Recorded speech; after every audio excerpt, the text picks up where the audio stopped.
Praise the God दोस्तों, स्वागत है आपका हमारे YouTube चैनल एक्सप्लोरिंग बाइबल इन हिंदी में।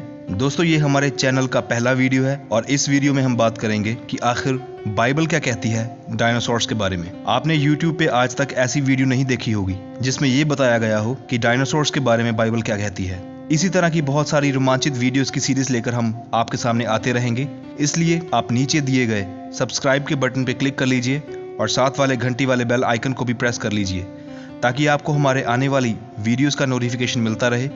ये बिल्कुल फ्री है और इसका कोई भी पैसा नहीं लगता। तो शुरू करते हैं हम अपनी वीडियो के साथ। तो क्या बाइबल डायनासोर्स के बारे में कुछ कहती है? जी हाँ, बहुत कुछ। लेकिन बाइबल में डायनासोर्स शब्द का इस्तेमाल नहीं किया गया क्योंकि उस वक्त डायनासोर शब्द एग्जिस्ट ही नहीं करता था। इसकी जगह पे बाइबल में जो शब्द इस्तेमाल हुए हैं वो हैं ड्रैगन्स, लेवाइथन और बेहेमथ। दरअसल डायनासोर शब्द 1800 ईस्वी में रिचर्ड ओवन के द्वारा इजाद किया गया था। डायनासोर शब्द ग्रीक भाषा से लिया गया है, जहां डायनो का मतलब है टेरिबल यानी भयानक और सॉर्स का मतलब है लिजर्ड यानी रेप्टाइल या छिपकली। अब देखते हैं बाइबल का अध्याय जहां ड्रैगन्स के बारे में बात की गई है। Isaiah chapter 51 verse number 9। Awake awake, put on strength, O arm of the Lord, awake as in days of old, the generation of long ago. Was it not you who cut the Rahab in pieces, who pierced the dragon? दोस्तों, ये वचन मैंने English में इसलिए पढ़ा है क्योंकि जब इसका अन्य भाषाओं में अनुवाद किया गया तो कहीं पे इसे मॉन्स्टर बोला गया, कहीं पे इसे दानव बोला गया और कहीं पे इसे असुर बोला गया। जैसा कि मैंने पहले बताया कि डायनासोर शब्द तब एग्जिस्ट ही नहीं करता था, तो लोगों ने अपनी भाषाओं में इसका अनुवाद करने के लिए अलग अलग शब्दों का इस्तेमाल किया। दोस्तों, आप देखिए कि पुराने समय में यानी नूह के समय में जो महाबाढ़ आई थी, उससे पहले लोग एक लंबी आयु जीते थे, लेकिन बाढ़ ने सब कुछ बदल कर रख दिया, यहाँ तक कि ऑक्सीजन की मात्रा को भी। आज हम मुश्किल से 80 सालों तक जी पाते हैं, लेकिन तब लोग आसानी से 900 से 1000 साल तक जी लेते थे। जैसे कि मैथुसला, एनोख का पुत्र, 969 सालों तक जिंदा रहा। नोआह यानी नूह नबी 950 सालों तक जिंदा रहा। एनोश 905 सालों तक जिंदा रहा।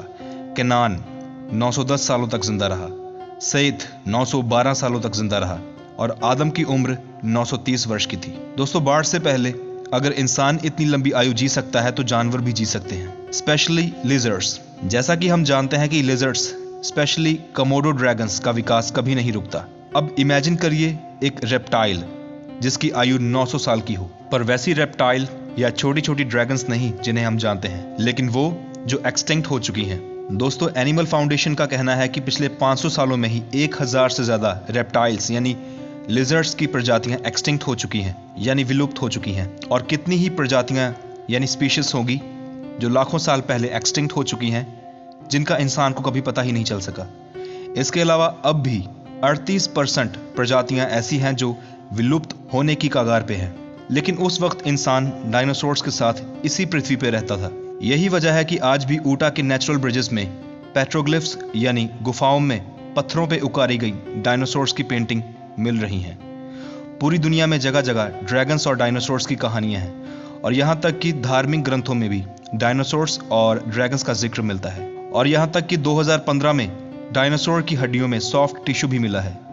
अब ये कैसे पॉसिबल है अगर डायनासोर्स का वजूद 60 मिलियन साल पहले था? दोस्तों, हिब्रू बाइबल में डायनासोर के लिए तानिन शब्द का इस्तेमाल किया गया है, जिसका मतलब होता है सी मॉन्स्टर, सरपेंट, ड्रैगन या मॉन्स्टर। दोस्तों, तानिन एक बहुत ही विशाल और भयानक रेप्टाइल था जिसका जिक्र ओल्ड टेस्टामेंट यानी कि पुराने नियम में करीब 30 बार हुआ है। लेकिन अनफॉर्चुनेटली जब बाइबल का अन्य भाषाओं में ट्रांसलेशन हुआ तो लोग इसको अपनी भाषा में एक्सप्लेन करने के लिए परफेक्ट वर्ड नहीं खोज पाते थे, इसलिए वह तानिन का अनुवाद करने के लिए कहीं इसे एलिफेंट और कहीं इसे हिप्पोपोटामस कहते थे।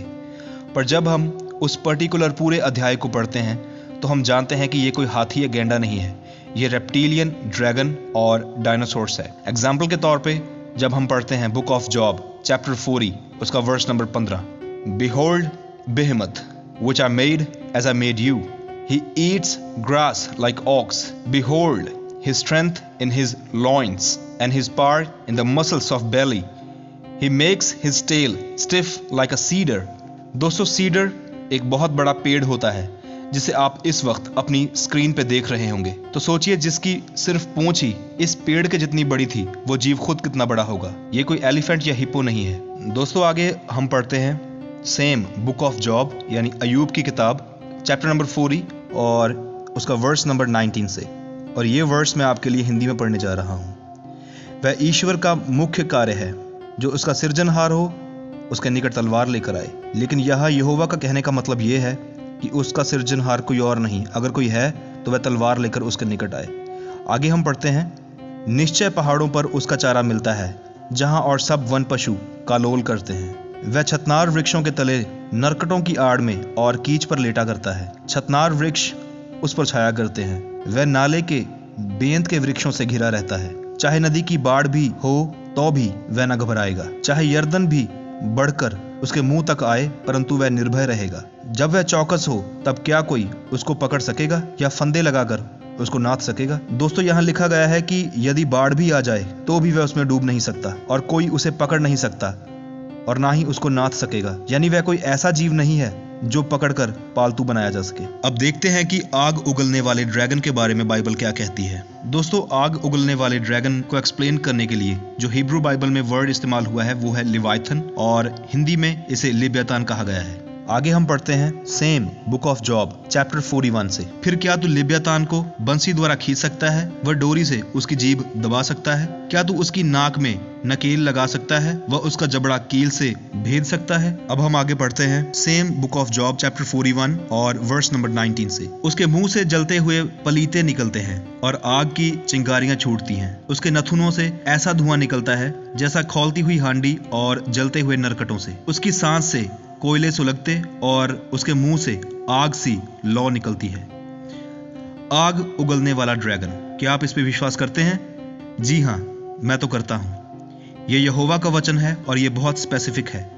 यहां तक कि आज भी कुछ ऐसे इंसेक्ट्स मौजूद हैं जो फायर एक्सप्लोजन उगलते हैं। एग्जाम्पल के तौर पे बम्बार्डियर, उसके शरीर में एक्सप्लोजिव केमिकल रिएक्शन होते हैं और वह खतरा भांपकर खुद पर हमला करने वाले पे 100 डिग्री सेल्सियस के तापमान से और 22 मील प्रति घंटे की रफ्तार से इस फायर एक्सप्लोजन को उगल सकता है। अब वापस आते हैं बाइबल पर और पढ़ते हैं same book of job chapter 41 और उसका वर्स नंबर 22 से। उसकी गर्दन में सामर्थ बनी रहती है और उसके सामने डर नाचता है। उसके मांस पर मांस चढ़ा हुआ है और ऐसा आपस में सटा हुआ है जो हिल नहीं सकता। उसका हृदय पत्थर सा दृढ़ है, वरन चक्की के निचले पार्ट के समान दृढ़ है। जब वह उठने लगता है तब सामर्थी भी डर जाते हैं और डर के मारे उनकी सुध बुध लोप हो जाती है। दोस्तों ये कोई फैंटेसी या काल्पनिक चीज नहीं है, ये बिल्कुल रियल यानी असली है।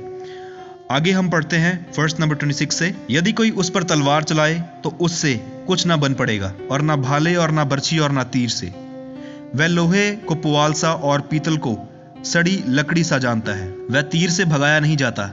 गोफन के पत्थर उसके लिए भूसे के समान है, लाठियां भी भूसे के समान गिनी जाती हैं। वह बर्छी के चलने पर हंसता है। उसके निचले भाग पैने ठीकरे के समान है। कीच पर मानो वह हेंगा फिरता है। वह गहरे जल को हंडे की नाई मथता है। उसके कारण नील नदी मरहम की हांडी के समान होती है। वह अपने पीछे चमकीली लीक छोड़ता जाता है और गहरा जल मानो श्वेत दिखाई देने लगता है। इसका मतलब है कि जब लिवाइथन पानी में चलता है या समंदर में चलता है तो उसके आसपास पानी उबलने लगता है, क्योंकि वह फायर ब्रीदिंग ड्रैगन है।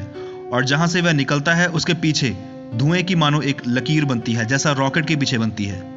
डेफिनेटली ये कोई एलिफेंट या हिप्पो हो ही नहीं सकता, जैसा कि हिब्रू बाइबल की ट्रांसलेटेड बाइबल्स में कहा गया है। लेकिन जब आप ओरिजिनल हिब्रू बाइबल को रीड करेंगे तो आप जान जाएंगे कि साइंस ने तो 1800 ईस्वी में डायनासोर्स को खोजा, लेकिन बाइबल में हजारों साल पहले ही डायनासोर्स के बारे में लिख दिया गया था। अब आपके मन में सवाल आ रहा होगा कि जब प्रॉफिट नोआ यानी कि नूह नबी ने अपने जहाज में सभी जानवरों को रखा था तो डायनासोर्स को भी जरूर रखा होगा, और अगर नहीं रखा तो क्यों नहीं रखा? अगर आप चाहते हैं कि हम इस टॉपिक पर वीडियो बनाएं तो कमेंट करके ज़रूर बताएं, और यदि आपको ये वीडियो पसंद आई हो तो प्लीज़ हमारे चैनल को सब्सक्राइब कर लीजिए और इसके साथ बेल वाले आइकन को भी प्रेस कर दीजिए ताकि आपको हमारी आने वाली वीडियोस का नोटिफिकेशन मिलता रहे, क्योंकि हम ऐसे ही अद्भुत और रोमांचित वीडियो अपने चैनल पे लाते रहेंगे। तब तक के लिए खुश रहिए, वचन पढ़ते रहिए। प्रभु यीशु मसीह के नाम में आप सबको सलाम।